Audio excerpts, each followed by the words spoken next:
কোনো বন্ধ করবেন না, জায়গা গভর্নমেন্টের আছেন, আপনারা থাকুন। গভর্নমেন্ট থেকে যা সাহায্য লাগবে এখন আছি আমরা গ্রিন ভ্যালির পিছনে। আমাদের জানাও, আর যদি আমাদের বিরোধিতা করে সেখান থেকে উচ্ছেদ করি।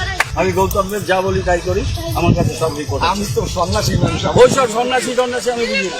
আমি নিজেও সন্ন্যাসী। সন্ন্যাসী দেখাবেন না, বিজেপি করবেন না। ও মোদী রাজ্যে হবে, বাংলায় হবে, সব তৃণমূল করতে হবে। এই গভর্নমেন্টের জায়গা ভোট করতে পারবে না। আমরা আসছি পাওয়া নেই, আমি আমার মুক্তি হবো, আমি সব ভোট দিতে হবে। আমাকে ডাকলেন, আমি আসলাম। আসার পরে আমাকে বলল, আপনি বিজেপি করেন? হ্যাঁ, এখানে বিজেপির লোক আসে, মিটিং করে, জানটা করে। হ্যাঁ, আমি বললাম না, এখান তো এটা তো আশ্রম, তো এখানে সর্বজাতি সর্ব পার্টি আসতে পারে। কয় সরকারি জমির উপরে বসে আছেন, উৎখাত করে দেবো, তৃণমূল করতে হবে। আর এখানে অন্য কোনো পার্টি বিজেপি আসতে দেবে না। আমার ভয়ের কি আছে? আমি তো আমার তো কোনো ভয়ের কোনো চিহ্ন নাই। না না, ওইসব কথা আমি বলিনি। আমি বলেছি যে এটা একটা বড় জায়গা দখল করে একটা তথাকথিত আশ্রম চালাচ্ছে। ওটা কোনো আশ্রম নয়, একজন লোক থাকে এবং ওখানে RSS BJP regular camp meeting ইত্যাদি হয়।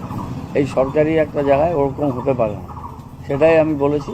এটা আশ্রম যদি বলেন, আশ্রমের মধ্যে এরকম হয় না, আশ্রম নয় ওটা। উনি আছেন ওখানে, ভোট আমি চেয়েছি, সেটা আমার অধিকার, কিন্তু ওখানে ট্রেনিং করার কথা ওখানে হতে পারে না। সরকারি জমি তো আমি দখল করে বসাইনি ওকে না, কিন্তু বাইটে যেটা শোনা যাচ্ছে আপনার বক্তব্য যে আপনি তৃণমূলকে ভোট দিলে থাকুন আর বিরোধিতা করলে উচ্ছেদ করে দেবেন।